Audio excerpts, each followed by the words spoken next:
Rentaro's friend tries to talk him off a ledge after his latest rejection. It's just one girl, no big deal, right? Except this is his 100th rejection in a row. Rentaro is a total mess, and his friend is basically calling him a deranged romantic monster at this point. Walking home, Rentaro can't help but dream of a normal love life, holding hands, cute fights, the whole deal. His friend honestly can't figure out why such a nice, athletic guy keeps getting shot down. Desperate, Rentaro heads to a local shrine to beg any god or angel listening for a high school life that doesn't involve constant heartbreak.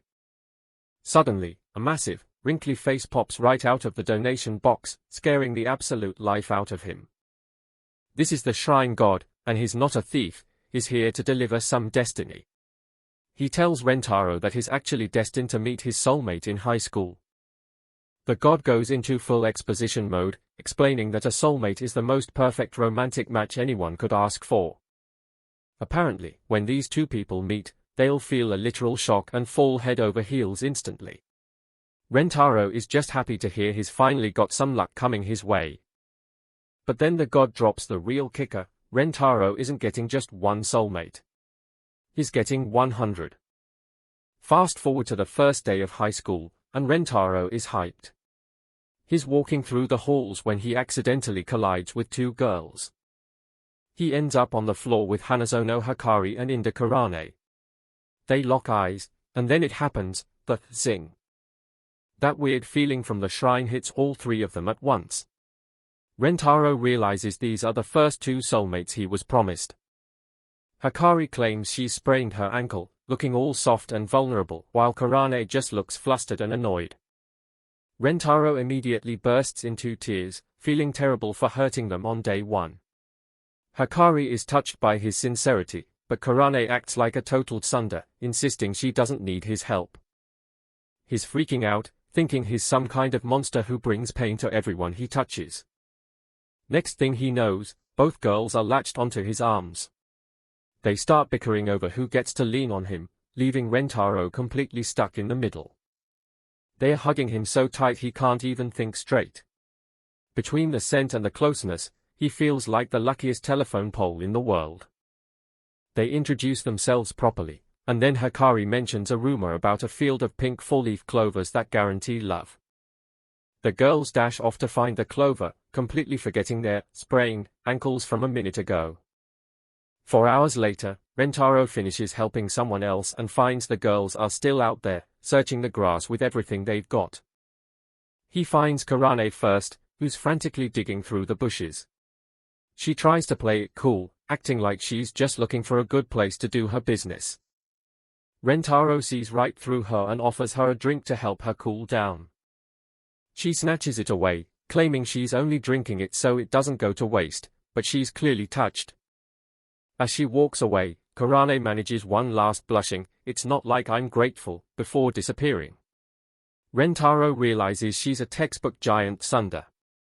Then he tracks down Hikari and offers her a drink, too. She's much more appreciative, calling him kind. But then she gets a bit bold, asking if she can just have half of his drink. Rentaro realizes she's going for an indirect kiss and starts panicking. Hikari gets so flustered thinking about the kiss that she ends up spilling the entire can all over herself. Rentaro doesn't skip a beat and offers his handkerchief to help clean her skirt. Hikari is amazed by how considerate he is.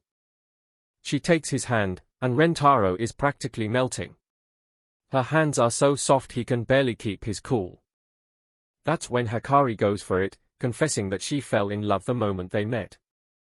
Rentaro is so happy he's actually crying.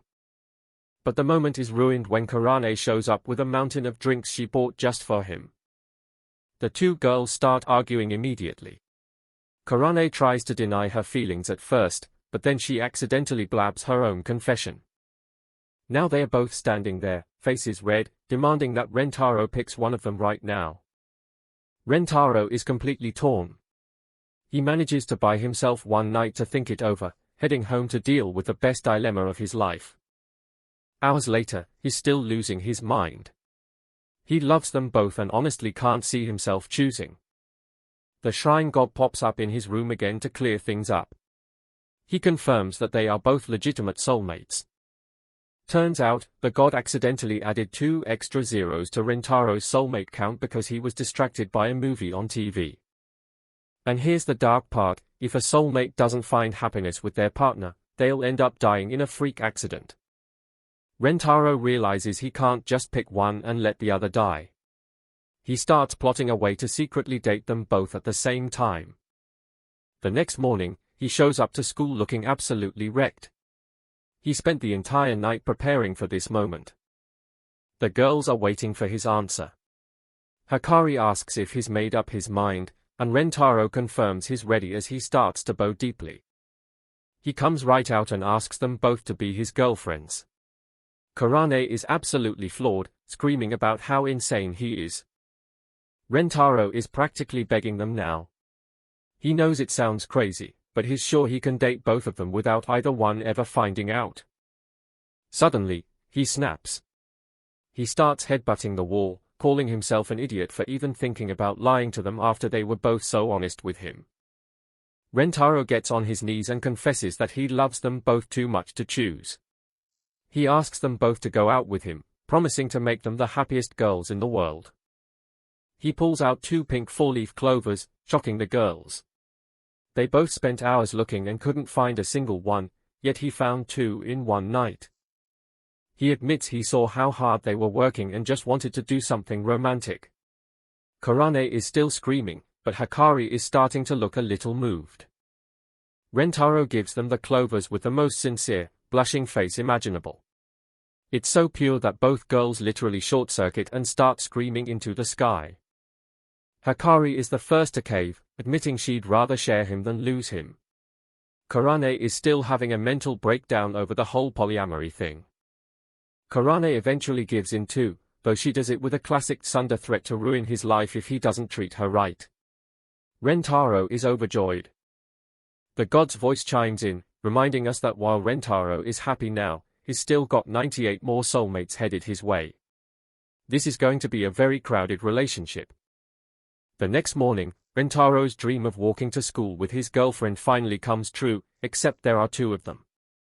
Kurane is already complaining that people are staring. They both grab one of his hands, and Rentaro is losing his mind. He's actually holding hands with 2 real, live girls at the same time. Kurane gets super flustered and tries to pretend she's only holding his hand because of static electricity. Rentaro just rolls with it, happy to be electrified. Hikari turns up the charm, asking Rentaro to call her by her first name. He's so overwhelmed by her sparkle that he can barely get the words out. Kurane gets jealous and demands he use her first name too. They both end up screaming his name at the top of their lungs, drawing a lot of unwanted attention. They notice a student running for his life down the hall. Hikari explains that the vice principal is a total monster about school rules. The vice principal, known as the supersonic spinster, is an ex-athlete who hunts down rule breakers and assaults them with unwanted French kisses. Rentaro is rightfully terrified. They head to the rooftop for lunch, and Hikari brings up a very important question: has Rentaro ever kissed anyone before? The answer is a hard no. Both girls immediately realize that whoever kisses him first gets his first kiss. The competition is officially on. Hikari starts by offering him some of her homemade egg. Kurane isn't about to be outdone and shoves a cookie into his mouth so hard he can barely breathe. Rentaro's first day lunch is turning into a battlefield. Hikari breaks out a box of Pocky, suggesting they share a stick. Rentaro is confused until he realizes she's trying to start the Pocky game. She gets incredibly close, and Rentaro is blushing like a tomato. He's totally frozen as she nibbles her way toward his lips. Kurane panics and tries to stop Hikari, but she ends up headbutting Rentaro right in the eye instead. The poor guy just can't catch a break. Rentaro sneezes, and Kurane immediately claims he's caught a cold. She says the only way to cure it is to pass it to someone else through a kiss. She leans in for the cure, but Hikari jumps in to check his fever with her lips instead. Rentaro is stuck between 2 very aggressive doctors. Rentaro finally calls them out on their obvious schemes. He's flattered they want to kiss him so badly, but he wants their first kiss to be something special. Karane gets embarrassed and denies everything, while Hikari just smiles. Rentaro realizes they were fighting because they couldn't decide who should go first. He admits he stayed up all night thinking about how to handle this exact situation. He wants both of them to be the happiest girls in the world. Rentaro presents his master plan to solve the first kiss dilemma. He's devised an elaborate, completely fair system so no one feels left out. His goal is for them both to feel like they equally shared his first kiss. It involves music, blindfolds, and a whole lot of randomness. He explains that he'll put on headphones and play a song at max volume while they decide where to stand. He won't be able to see or hear a thing. The system gets even more complex with dice rolls to determine which side he starts on. He's basically turned kissing into a high-stakes tabletop game. By the time it's all over, Rentaro won't have any idea who was on which side or who he kissed first. It's the ultimate fair play maneuver. Hikari is impressed by his dedication, but Karane is still skeptical about the whole liar game vibe he's got going on. Rentaro makes them pinky promise not to cheat by taking off their blindfolds. He's taking this way too seriously, but his heart is in the right place. The game begins. Rentaro rolls the dice and realizes he has to start on the left. He's blindfolded and shuffling toward where he thinks the girls are. He finally makes contact with one of them. He can't see who it is, but he's going in for the kiss, completely unaware of what's about to happen. Suddenly, he feels a jolt and realizes something is very wrong. He rips off his blindfold and sees that Karane has been replaced by a cat. Wait, it's not a cult ritual, it's just a stray cat that wandered onto the roof. Karane is absolutely horrified that he almost kissed a feline instead of her. Karane starts screaming at him, calling him a sick pervert for nearly kissing a cat. Rentaro is just trying to apologize while the cat seems totally unbothered. The whole situation turns into a chaotic mess of headbutts and insults. Rentaro ends up on the floor, looking like he's just survived a war. They eventually calm down and realize the rooftop is probably too windy and public for their first kiss anyway. The perfect plan was a total disaster. The girls start bickering again about whose fault it was. Rentaro bows down, taking all the blame, and calls himself a useless, inexperienced boyfriend. Rentaro sprints down the hallway, desperately trying to put distance between himself and the terrifying threat lurking in the school. Hikari and Karane call out to him in confusion as he makes his escape. The vice principal, also known as the supersonic spinster, lunges out with a monstrous expression and her tongue wagging. She corners Rentaro, intent on delivering her dreaded whip of love, much to the horror of the observing girls. Karane snaps and launches a ferocious attack on the vice principal, putting her in a headlock to save Rentaro from a fate worse than death. She screams at the freaky old crone to get away from her boyfriend. Hikari quickly devises a plan and shouts about a fictitious auditor from the Board of Education being nearby. The vice principal, terrified of losing her job and her host club funds, skitters away with supernatural speed. Rentaro drops to his knees in a deep bow of apology, feeling guilty for making the girls fight over him. He declares that he'd rather sacrifice his own first kiss to the monstrous vice principal than see Hikari and Karane unhappy. The two girls are completely taken aback by his extreme selflessness, their faces turning bright red. They both shout that they'd much rather let the other girl have his kiss than let it go to the vice principal. Rentaro is deeply moved by their kindness, realizing that despite their bickering, they truly care about one another's happiness. He sees a path forward where they can all be happy together. Overwhelmed with love, Rentaro pulls both Hikari and Karane into a sudden, tight embrace. While they are initially shocked by his boldness, he excitedly announces that he has come up with his best plan yet. Rentaro reveals his perfect solution, a simultaneous three-way kiss where everyone participates at once. The girls' imaginations run wild as they realize this means they'll be kissing each other as well as him. Karane and Hikari are absolutely floored by the suggestion, screaming in a mix of embarrassment and disbelief.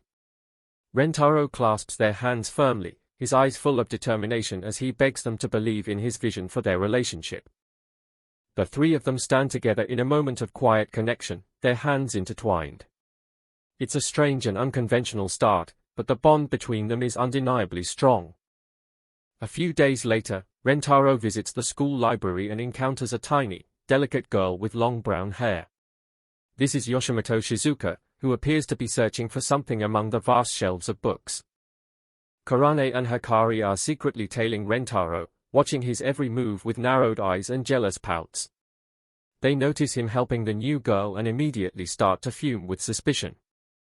As Rentaro reaches out to help Shizuka with a book, their fingers brush against each other, and a literal bolt of lightning strikes between them. Rentaro realizes with a start that he has found his third soulmate. Shizuka is extremely shy and avoids eye contact, instead using a library book to communicate. She points to a specific line of text to speak for her, leaving Rentaro slightly confused by the archaic phrasing. He notices the librarian armband on her sleeve and realizes she's a library assistant. She continues to flip through pages with practiced speed, using the written words of others to navigate the conversation. Shizuka uses a line from a novel to answer his questions, her face hidden behind the book. Rentaro realizes that she finds normal conversation incredibly difficult and relies on literature to express herself. The two continue their unique exchange, with Shizuka pointing to apologies and explanations found within the pages. Rentaro patiently follows along, trying his best to understand the silent girl. Rentaro asks her for a recommendation for a romance novel with a happy ending. Shizuka gives a small, shy nod and immediately begins scurrying around the library to fulfill his request. He watches in awe as the tiny girl darts back and forth between the shelves, her long hair flowing behind her as she works tirelessly to find the perfect books for him. Shizuka returns with a massive stack of books, dropping them onto the table with a heavy thump. Rentaro is touched by her effort and decides he wants to read every single one of them. When Shizuka tries to check out the books for him, she discovers her library card is invalid or she has some bureaucratic hurdle.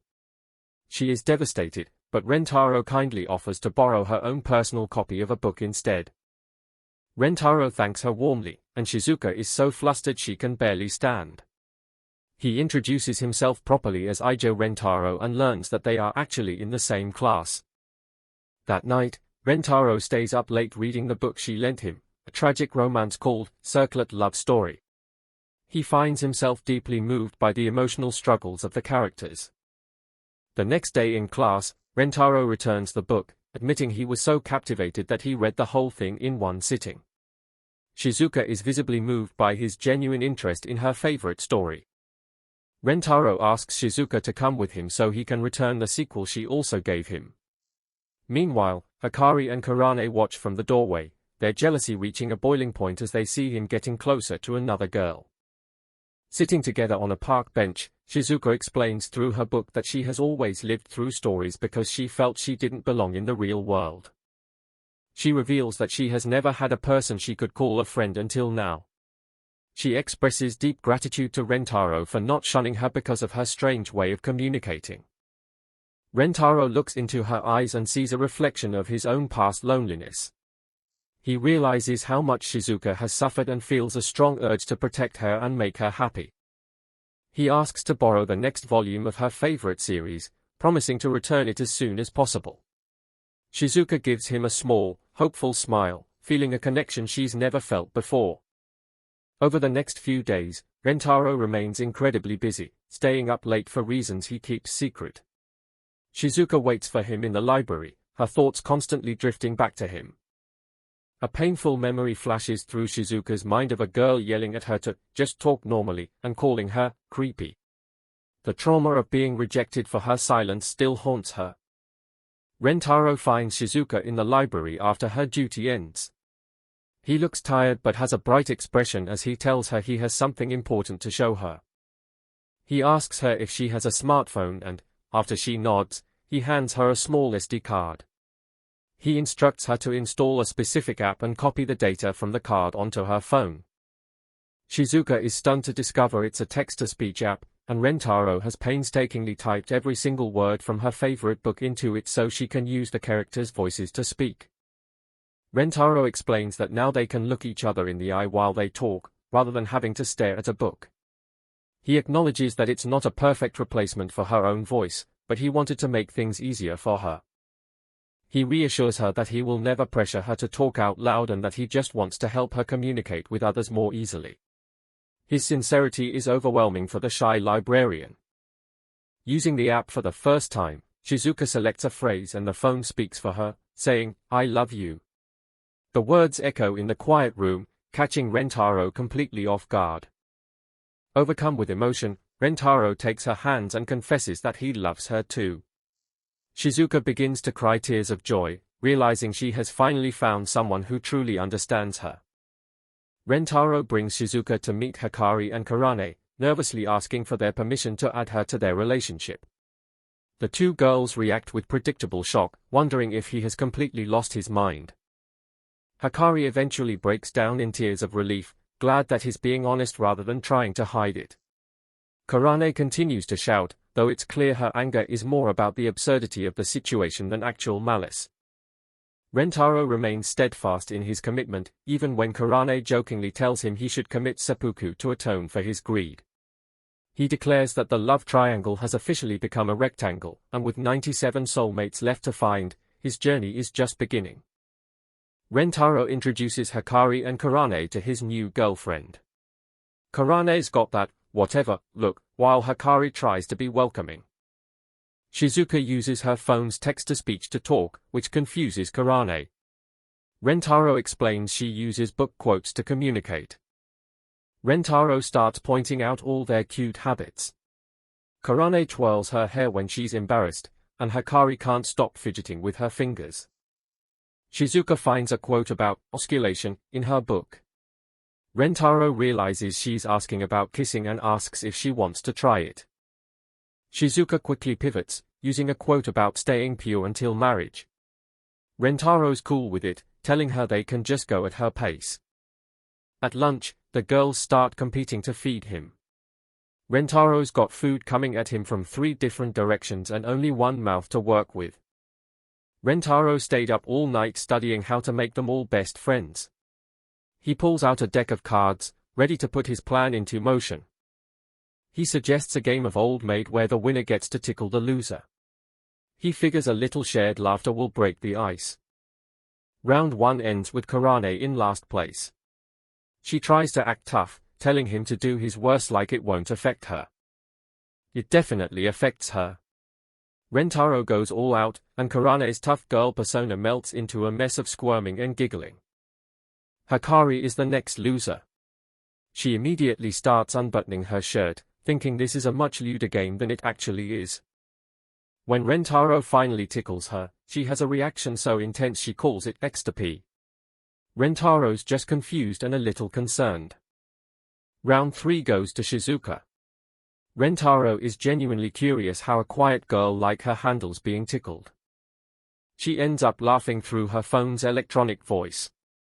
Rentaro finds the dedication to her book quotes absolutely hilarious. The girls are fired up now. They all want to win so they can be the ones doing the tickling to Rentaro for a change. He finally loses, and the girls look like they've won the lottery. Shizuka steps up to claim her prize while he braces himself. Instead of a tickle attack, Shizuka just gives him these tiny, adorable pokes. Rentaro's surprised by how gentle she is. Karane sees this and realizes they are dealing with a natural-born pet archetype. She's worried she can't compete with that level of pure cuteness. Rentaro heads off to find a bathroom, leaving the 3 girls alone on the roof. The silence is pretty heavy.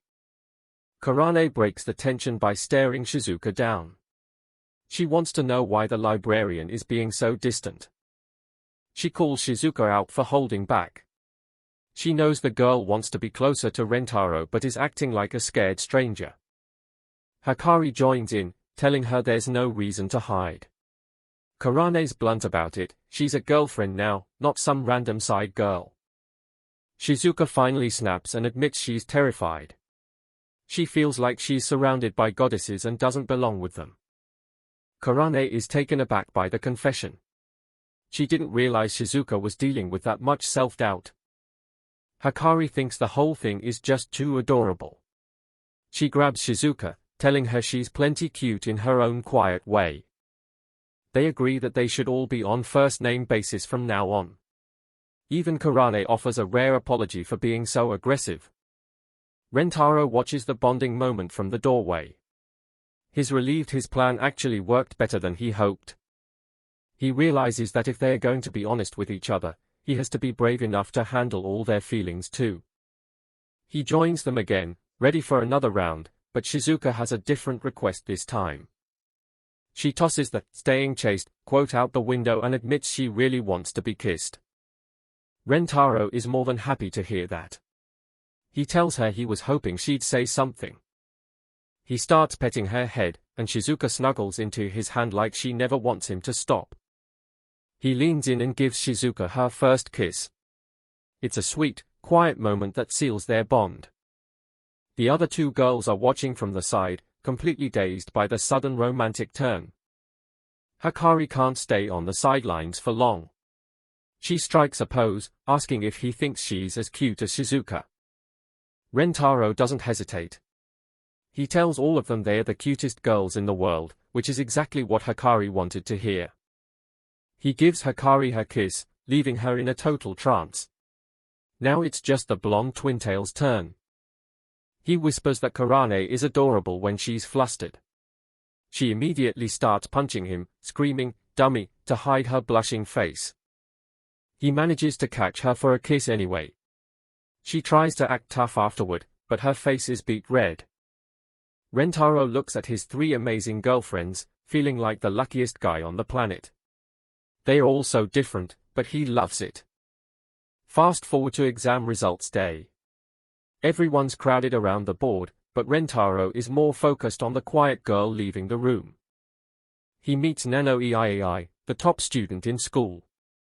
She doesn't even bother checking the results because she knows she's perfect. To her, everything else is just a waste of time.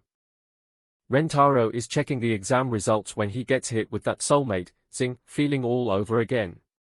He looks over and sees a girl who looks like she walked right out of a high-end shampoo commercial. While he's distracted, his current harem shows up. Shizuka, Karane, and Hikari are all proud of their scores, but they're completely eclipsed by the top student, Nano Iai, who got a perfect 700. In biology class, Rentaro gets paired up with the genius herself. He's trying to be a good partner, but he's mostly just stunned by how elegant and intense she is. Nano has zero interest in the actual lab work. She thinks microscopes are inefficient and just starts copying the results straight out of the textbook to save time. She's not even looking at the onion cells. She's just staring into the lens at nothing, telling Rentaro that the book's data is much more reliable. Rentaro accidentally nicks his finger, and Nano doesn't miss a beat. She grabs his hand and licks the cut, claiming that saliva is nature's best disinfectant. Rentaro is basically having a heart attack from the physical contact. Nano is completely unfazed, treating his finger like a science experiment while he tries to remember how to breathe. After class, Rentaro tries to be a gentleman and offers to buy her a drink. Nano shuts him down instantly, calling soda an inefficient way to hydrate.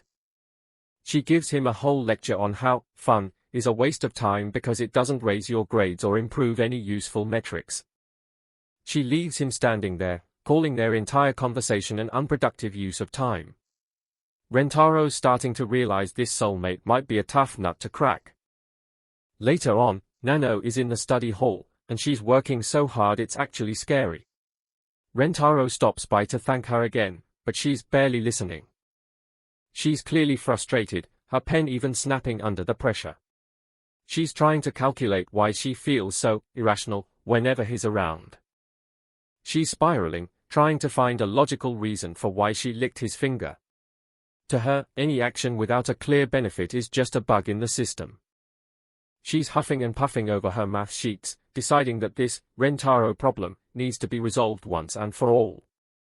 Nano corners Rentaro and flat out tells him she's attracted to him. He's happy for about half a second before she tells him they should never speak again. She wants him to reject her so she can go back to being a living computer. She's trying to optimize her heartbreak. She tells him romance is just a biological distraction for students. In her mind, there's absolutely no reason for them to date. Rentaro isn't having it. He's been rejected 100 times, so he's an expert on meaningless effort. He tells her that trying is the only thing that actually matters. He's giving a passionate speech about love while the periodic table hangs in the background like a witness. Nano realizes she won't get closure that easily. She admits she needs some kind of proof to help her give up on him for good. Rentaro makes her a deal. Give him just one day. One date to prove that having meaningless fun is actually worth it. When the day comes, Nano shows up in casual clothes and looks absolutely incredible. Rentaro is so overwhelmed he's practically weeping with joy. At the park, Nano calls the merry-go-round an equestrian simulator. She even hates the instant camera because it doesn't save digital negatives. In the haunted house, Rentaro is screaming his head off, but Nano is just pointing out that the ghosts are just guys in cheap rubber masks. She looks at the teacup ride and calls it a brainwashing machine. She genuinely doesn't understand why anyone would want to spin around in a giant cup. Next is the maze, but instead of walking it, Nano wants to survey the layout to find the most efficient path to the exit. She's taking the fun right out of it. They get on the Ferris wheel, and Nano finally shows a crack in her armor. She's shaking because her survival instinct is screaming about the height. Rentaro moves over to sit next to her, and Nano ends up grabbing his arm for dear life. Her logical responses are finally starting to fail her. As the sun sets, they look at the photos they took. Nano looks like she's at a funeral in every single one of them. She tells him the experiment was a failure. To her, it was just a meaningless day that produced nothing of value. Rentaro agrees with her.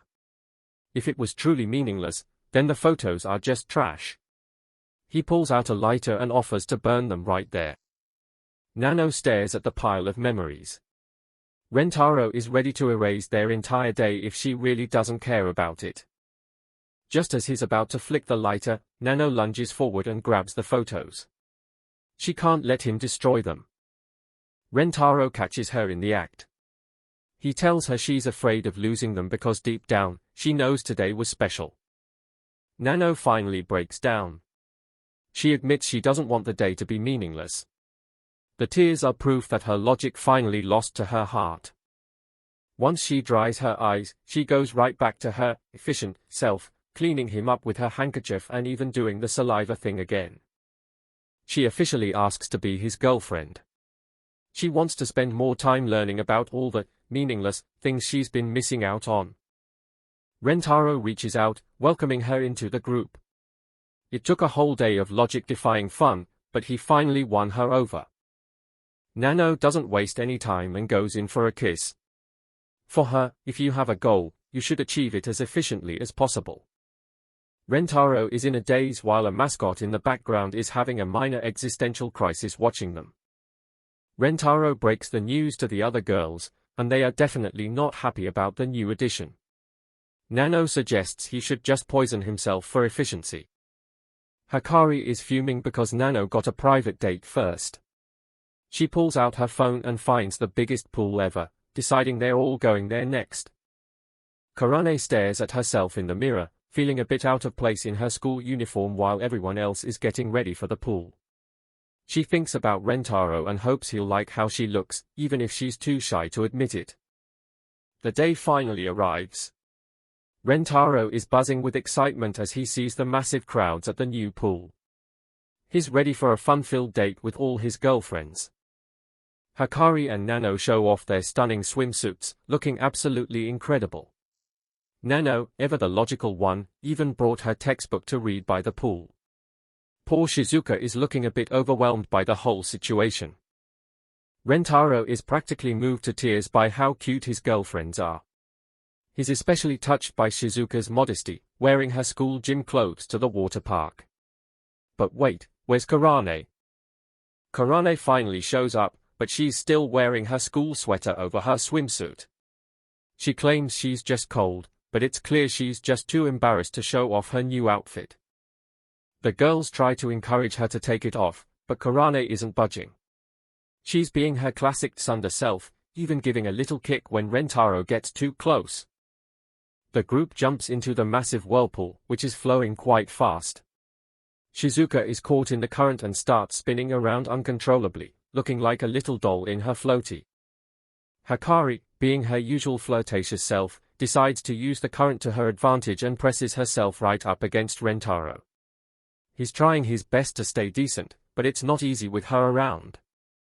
Nano, not wanting to be left out, decides that demonstrating her feminine appeal is the most efficient course of action.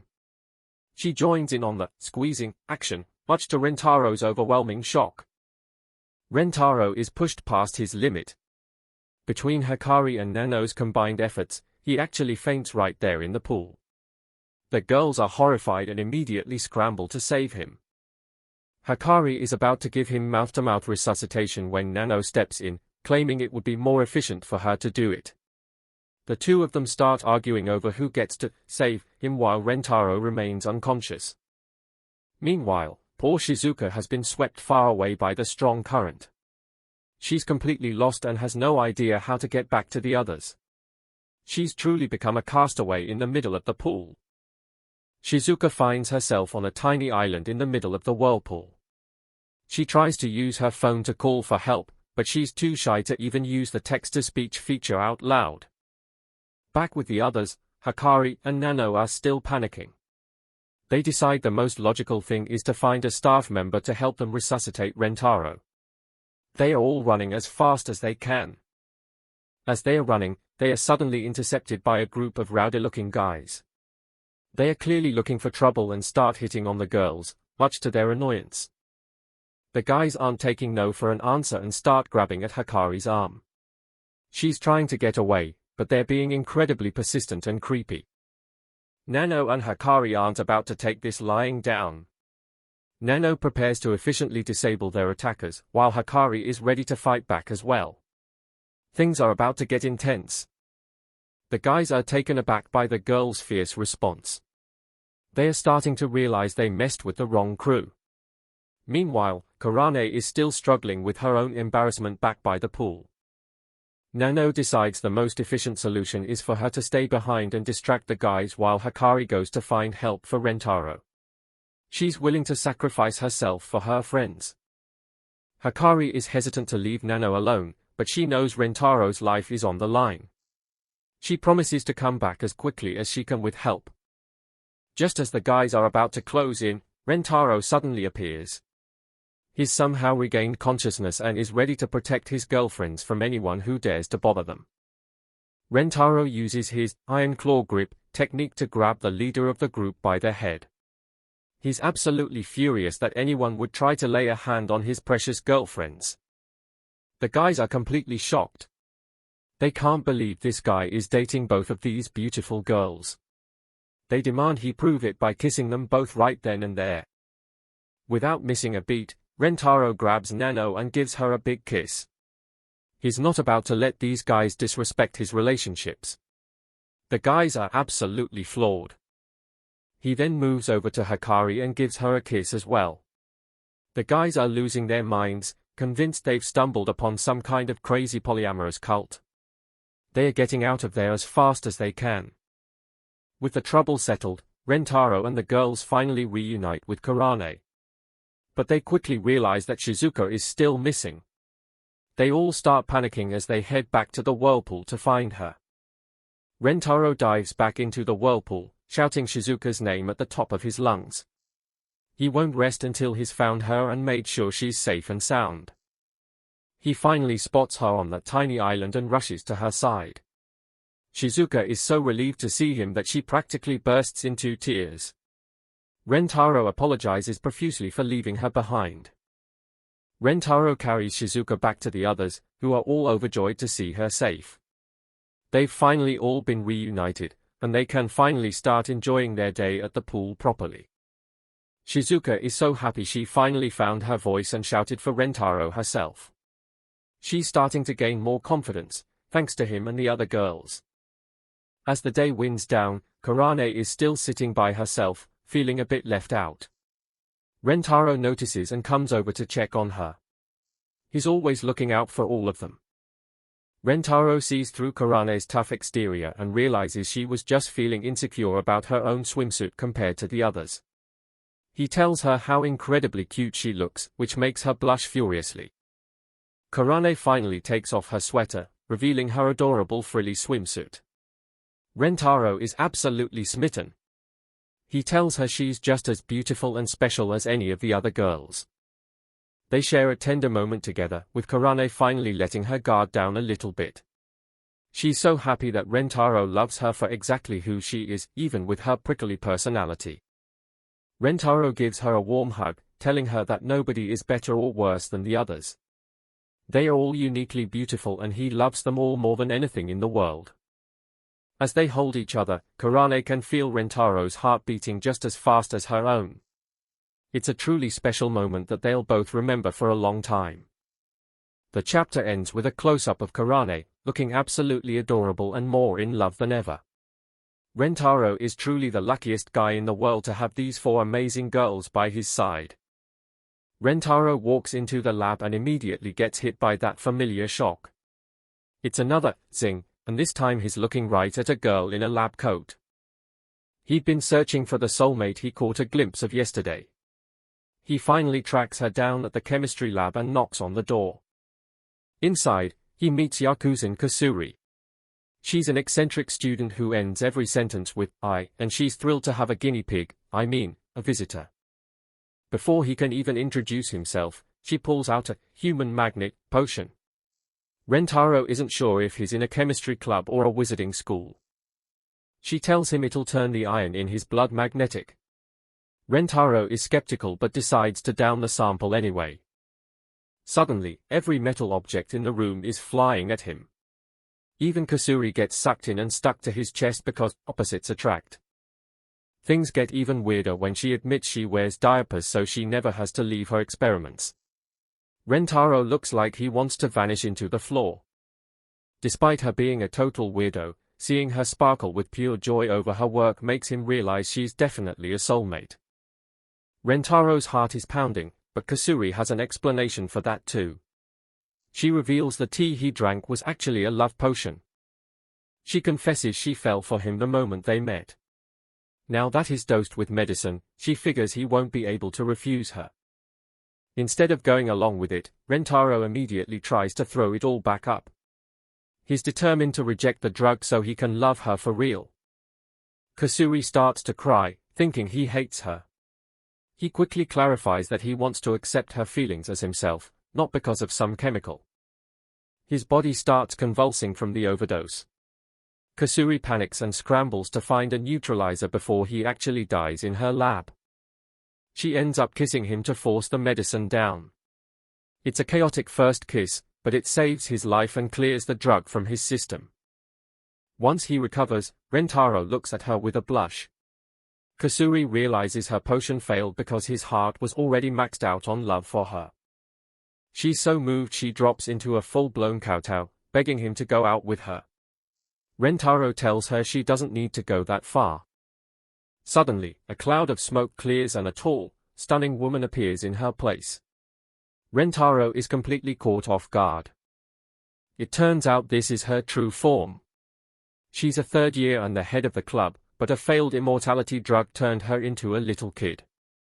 Rentaro responds with a reverse kneel of his own and accepts. She's so happy she practically glues herself to him again.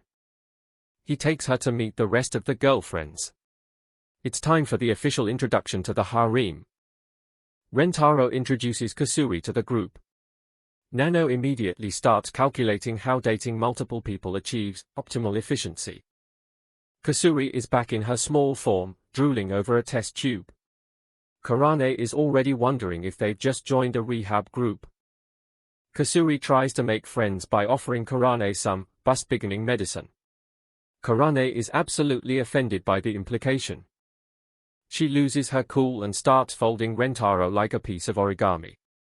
He takes the beating while apologizing for his girlfriend's lack of tact.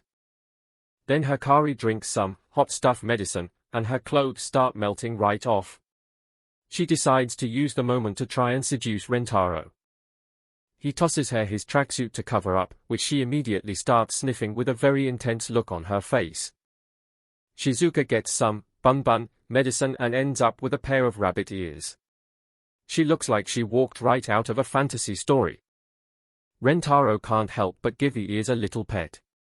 Shizuka is loving it, and the fabled Shangri-La seems to be within reach. Nano takes a hair control potion for efficiency. Her hair turns into extra arms that can do everything at once. Kusuri warns her that taking too much will make her go bald. Rentaro jumps in to say he'd love her even if she was a bald alien symbiote. Nano uses her hair limbs to pull him in for a kiss. The girls are starting to think these weird potions actually have some uses. The party stops when Kusuri realizes she really needs to use the bathroom. She ditches her tea and bolts out of the room. The girls spot the thermos bottles left on the table. They assume it's just regular tea and start pouring drinks for everyone. One sip later and they realize the tea tastes very different. Kusuri mixed up the bottles, they just drank uncontrollable kissing medicine. Karane is the first to go, grabbing Rentaro for a surprise smooch. The drug is taking over fast. Rentaro looks around and realizes he's in deep trouble. All the girls have completely lost their minds. They are swarming him like wild animals.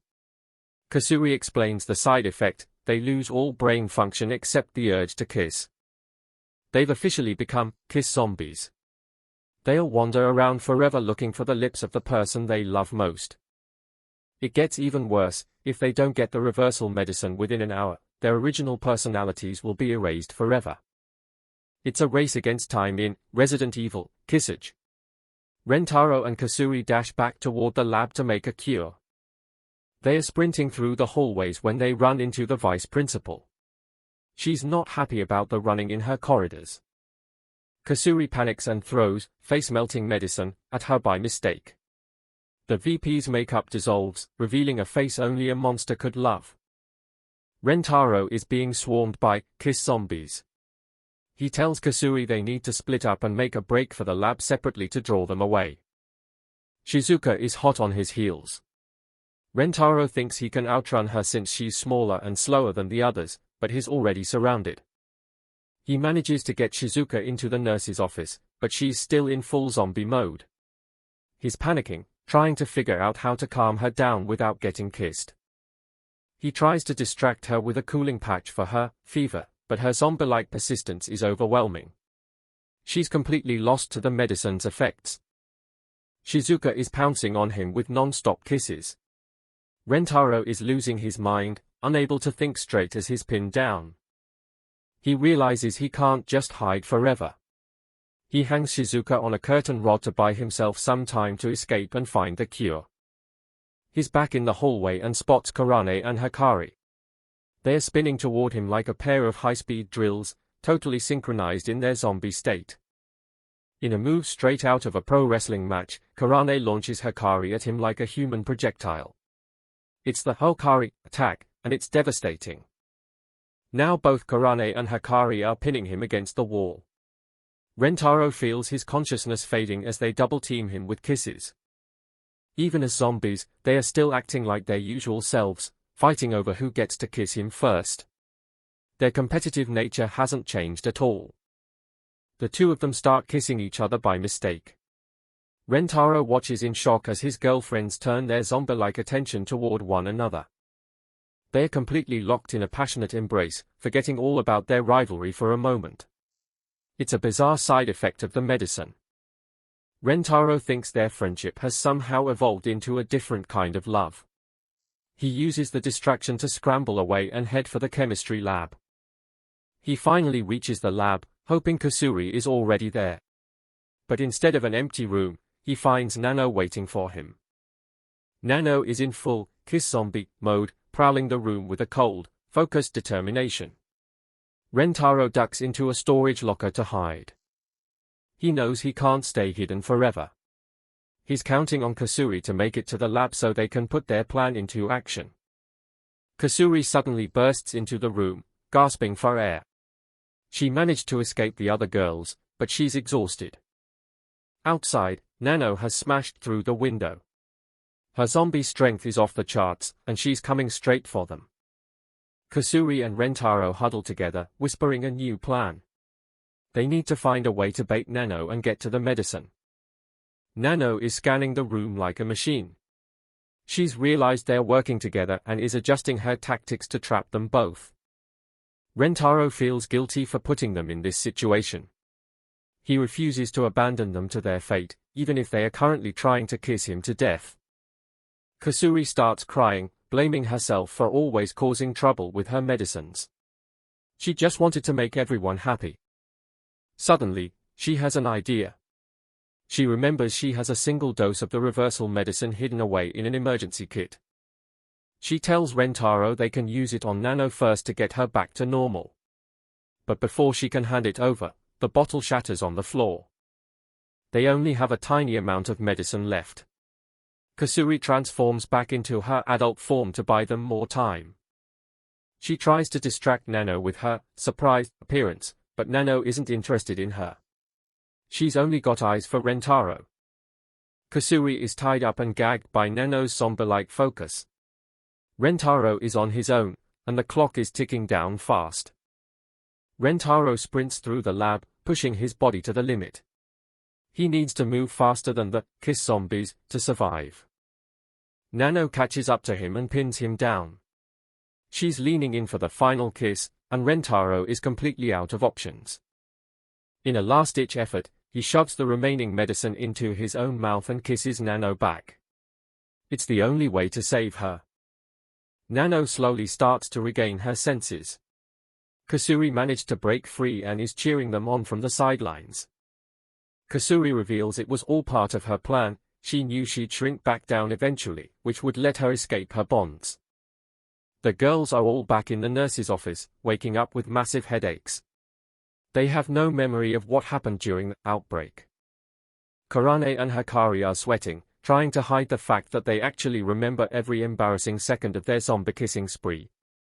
Rentaro tells Kusuri it's all okay now.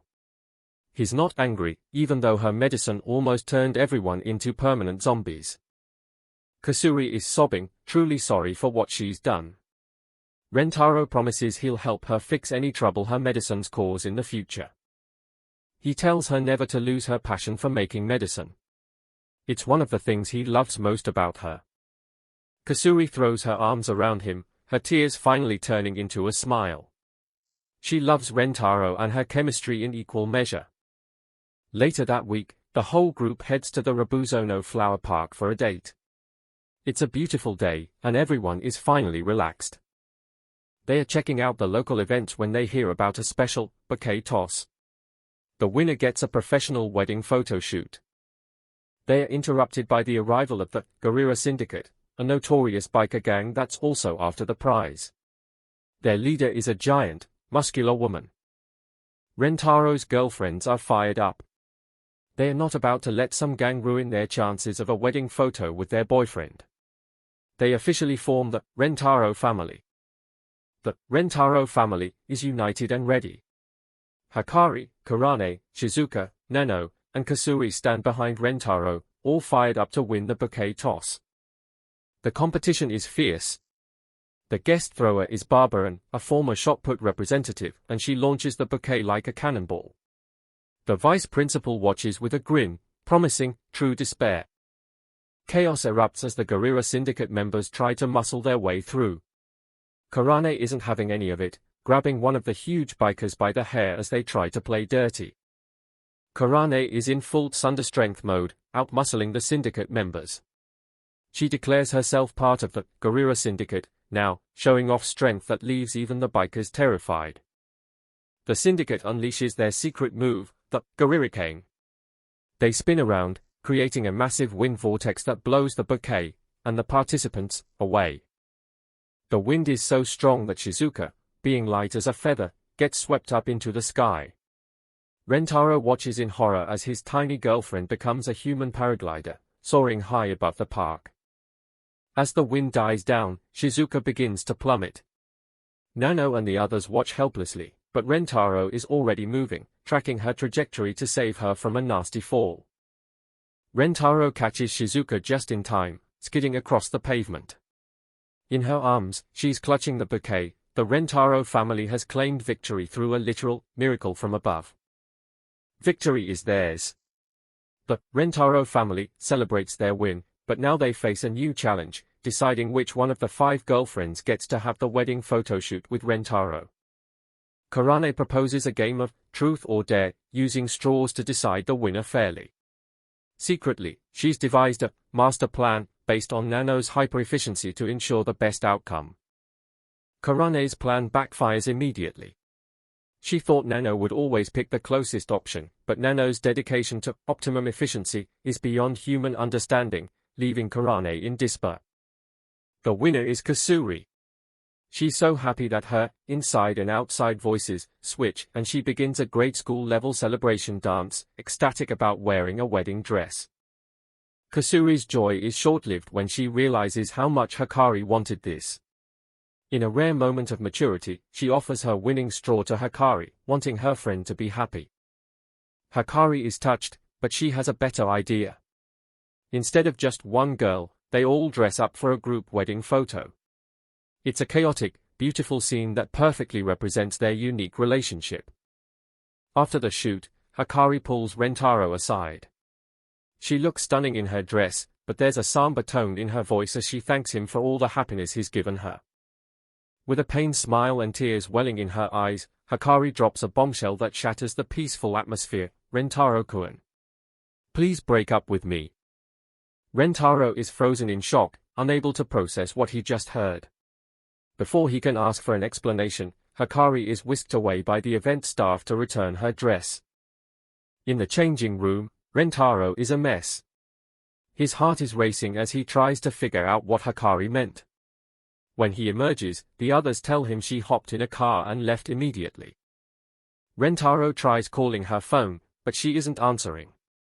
He remembers an envelope she gave him earlier. It has a return address. It's his only lead to find out what's really going on. He arrives at the address and is stunned to find a massive, high-security mansion.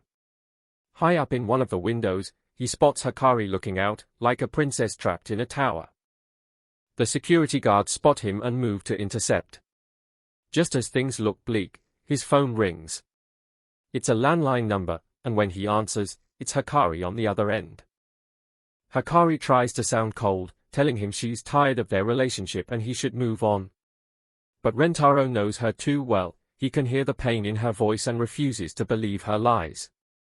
Broken, Hikari finally tells the truth. Her mother found out about Rentaro and the other girls. She's confiscated Hikari's phone and is transferring her to a different school tomorrow. Our days together are over, Hikari sobs. Suddenly, the phone is snatched from her hand. A cold, authoritative voice tells Rentaro to never approach Hikari again. Rentaro is desperate, shouting through the mansion's gates, pleading to talk to Hikari's mother. The security guards grab him, telling him there are things in this world that even a kid can't change. Inside the mansion, Hahari Hanazono towers over her daughter.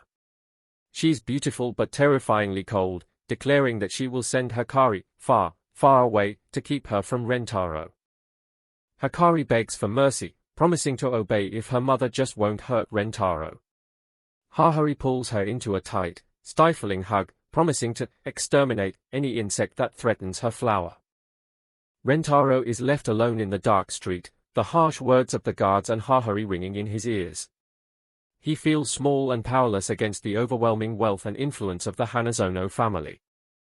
He breaks down, tears streaming as he curses his own lack of strength, money, and power. He's just a high school student, and the wall in front of him seems impossible to climb. But then, he looks at the group photo from the park. He sees the smiles of all his girlfriends, including Hikari's. The despair in his eyes transforms into a fierce, unwavering determination. Late that night, Rentaro calls an emergency meeting at the park. Karane, Shizuka, Nano, and Kasuri are all there, shocked to hear the news of Hikari's forced departure. Rentaro makes a vow that sounds like insanity to anyone else. He's going to sneak into the Hanazono manor and rescue Hikari. He's willing to risk everything for the girl he loves. He asks the others to wait for him, even though he doesn't know when or if he'll return. He's prepared to leave everything behind, his home, his school, his life, to save Hikari. Kurane steps forward, her face contorted with anger. She calls him selfish for expecting them to just wait around while he plays the hero all by himself. "I'm coming with you," Kurane shouts, her voice cracking. She refuses to let Rentaro go alone, and she certainly isn't going to let anyone take their friend away without a fight. One by one, the other girls join in. Nano, Shizuka, and Kasuri all declare their resolve to help. The Rentaro family is going to war, and they won't stop until Hikari is back where she belongs. The team arrives at the gates of the massive Hanazono mansion. It's mission time. Rentaro explains the plan. He's got a rope and a ball to signal Hikari since she doesn't have her phone. Suddenly, a fat cat jumps out and steals the ball. There goes their main signal. They follow the cat to a small door. Kasuri says she can't just shrink everyone like Doraemon, so they need another way in. Nano takes charge, flicking pebbles at the lock with perfect precision. The door clicks open. Rentaro notices her fingers are split and bleeding from the effort. Nano just says staying outside is too risky and pushes forward. She insists she did it because she genuinely wants to help save Hikari. They slip inside, only to be met by a giant guard dog. Everyone panics and tries to stay out of its reach. Shizuka is frozen in fear, shaking as the massive beast looms over her. She's tired of being a burden and decides to stand her ground to help the group. Instead of attacking, the dog starts licking her. It turns out she's so small and weak that the dog's protective instincts kicked in. Kasuri pulls out a sleeping medicine to deal with the guard dog. Shizuka accidentally drinks the medicine herself and falls fast asleep. They leave Shizuka napping on the dog and move into a wide corridor. Alarms start blaring immediately. A guard rushes in, but the fat cat has tripped the sensors again, giving them a lucky break. Kasuri reveals she has infrared vision eye drops. Rentaro can't believe she has exactly what they need. She warns him that the side effects include being temporarily blind to everything except infrared light. Kasuri admits she gave up a dream career opportunity just to be here tonight. Saving Hikari is more important. Rentaro is moved by her sacrifice. He's determined to succeed no matter what. He puts the drops in and his vision changes. The hallway is filled with a deadly laser grid. They pass a fancy bowl of fruit while Rentaro stays focused on the mission. The lasers are everywhere, from the floor to the ceiling. It looks impossible to pass. Rentaro notices the chandeliers have no sensors. He suggests climbing the walls to cross the room.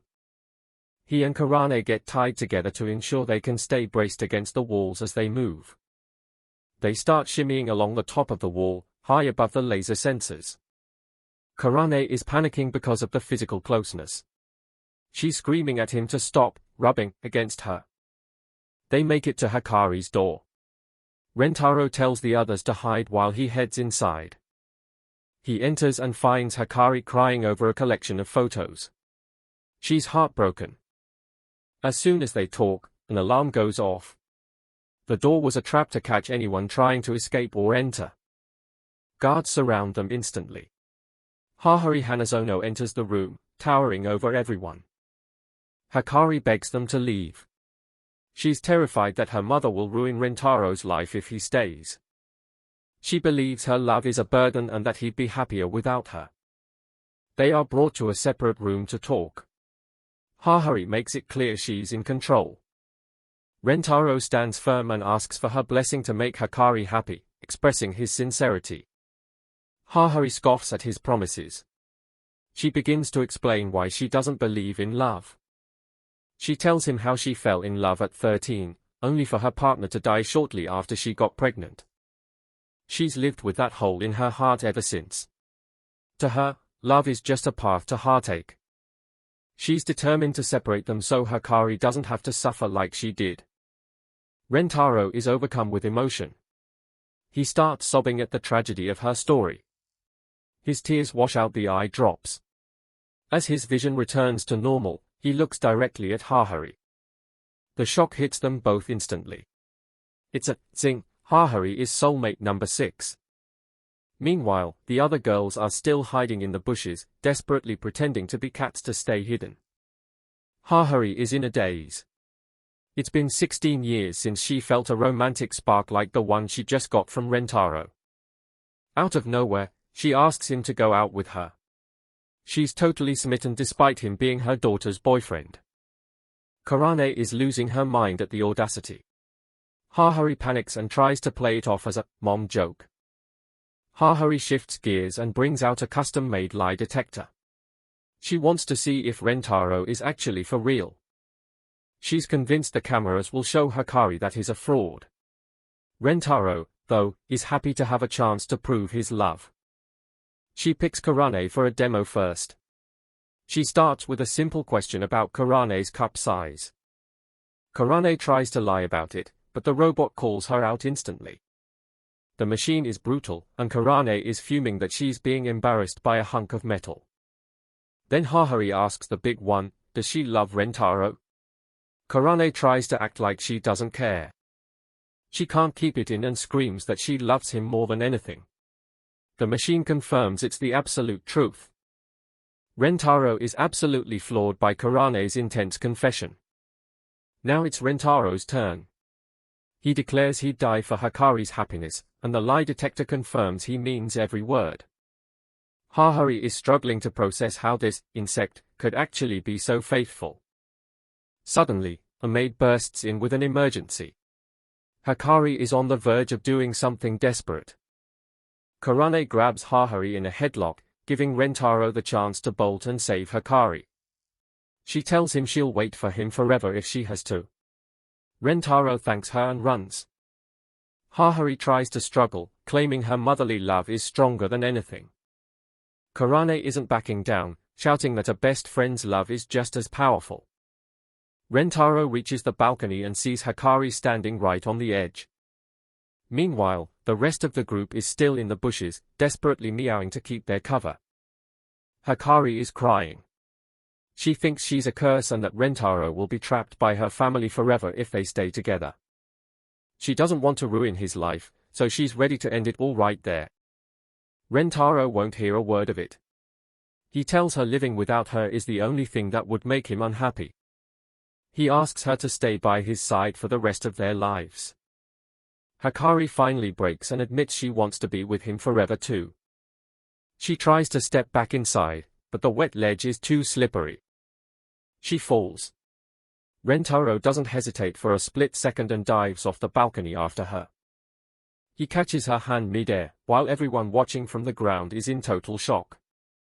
He tells her he's never letting her go again as they plummet toward the ground. Rentaro pulls her into a tight embrace, vowing to protect her no matter what happens next. They hit the mansion's pool with a massive splash. The girls rush over to the water, panicked and hoping for the best. They find the two of them safe. Everyone is gasping for air after the close call. Karane is crying and yelling at him for being such a reckless idiot. Haruhi watches them from a distance. She can't deny the strength of their bond anymore. Rentaro looks at her with total sincerity. He's willing to do anything to see them both happy. Haruhi finally gives in, realizing how much she's put them through. She asks Rentaro to take care of both Hikari and herself from now on. Rentaro tells her he wants her to lead the happy life she's always dreamed of.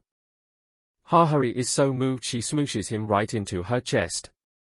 The other girls can't believe what they're seeing. She's definitely making up for lost time. Her massive chest is quite the handful for poor Rentaro. Later, the whole group ends up in the mansion's giant bath for a very crowded celebration. In the bath, Haruhi is already back to her usual, slightly inappropriate self. She's teasing Nano about her impressive physique, leaving the poor girl totally speechless. Meanwhile, Kasuri is just happy to be there, though she's definitely planning something. Later, back in one of the mansion's many rooms, Karane is still a bit of a mess. Her hoodie is barely staying on, showing off her stomach, which she tries to play off as no big deal. Rentaro can't help but blush at the sight, while Karane just gets more embarrassed. Karane isn't done with him yet. She calls him out for pretending to be disgusted by her clothes earlier, when he actually had his face right in her belly button.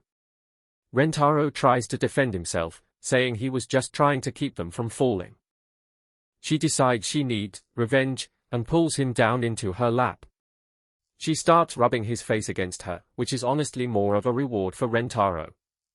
He can't help but notice how soft her skin is and how good she smells, even if she's supposed to be punishing him. Karane's revenge gets even more intense as she starts licking his cheek. Rentaro is completely overwhelmed, begging her to stop even though he's clearly enjoying the attention. The poor guy is just a blushing mess at this point. Just then, Kasuri bursts in, fresh from the bath. She sees the two of them on the bed and immediately assumes they are having a sumo match. She wants in on the action, which only adds to the chaos and Rentaro's growing sense of doom. Haruhi soon joins them, declaring it's time for a pajama party. She's brought a whole wardrobe of cute outfits and is determined to dress everyone up. Rentaro is her first target, much to his horror. She's definitely back to her playful, over-the-top self. The result is a room full of girls in adorable pajamas, and one Rentaro who has been completely maternified. He's a shivering wreck after Haruhi's intense dressing-up session. Hikari and Shizuka can't help but take pictures of the scene. Kasuri and Shizuka decide to give Rentaro a sponsorship kiss to cheer him up. He's so overwhelmed by the pure cuteness that he feels like his soul is literally leaving his body. He's definitely at his limit. Haruhi realizes she might have gone a bit too far when she sees Rentaro's nose bleeding. She offers to take him to her room to rest, which sounds a lot more suspicious than it should. Rentaro is too out of it to even protest. In her room, Haruhi's maternal instincts, or whatever they are, have taken over completely. She's holding Rentaro close, pleading with him for just a little more motherly time. Rentaro is trying his best to stay conscious while being smothered by her affection. Outside the door, the other girls are starting to get worried. They suspect Haruhi is up to something indecent. Kasuri even declares that only she is allowed to deflower Rentaro, which is a lot coming from her. They decide to burst in and save him. They find Rentaro in a state that can only be described as a cuteness explosion. He's been dressed up in a frilly outfit, and Haruhi is absolutely loving it. The girls are stunned, and Rentaro is dying of embarrassment. Everyone saw him like this. Rentaro literally collapses from the sheer embarrassment. He looks like a popped balloon on the floor. The girls are all in a panic, thinking he's actually died of shame. It's a complete disaster, but also very typical for this group. Hikari is in tears, thinking her dearest is gone forever. She calls him a sleeping beauty, and Haruhi, never one to miss an opportunity, has found a prince to awaken him. She brings in Nano, who has been dressed up in a full princely uniform. The girls are all for it, thinking only a prince's kiss can save Rentaro now. Nano is her usual calm and logical self, but even she's been roped into this madness. Shizuka is busy snapping photos of the sacred scene, while Karane is just confused. Nano leans in and actually gives him a kiss. It's a surprisingly tender moment amidst all the chaos. The other girls watch with bated breath, witnessing what they call a sacred scene. Haruhi and Shizuka are even drooling a bit. It works. Rentaro is back, though he's still a blushing mess. He's a bit annoyed that everyone was watching, but at least he's conscious. Meanwhile, Haruhi and Hikari are still trying to sneak a peep at him, much to Karane's annoyance. The night isn't over yet. Haruhi is still trying to get as close as possible to Rentaro, even going as far as to tug on his clothes. Rentaro is desperately trying to protect his innermost sanctum, while Haruhi is egged on by her own excitement. It's a chaotic end to a very long day.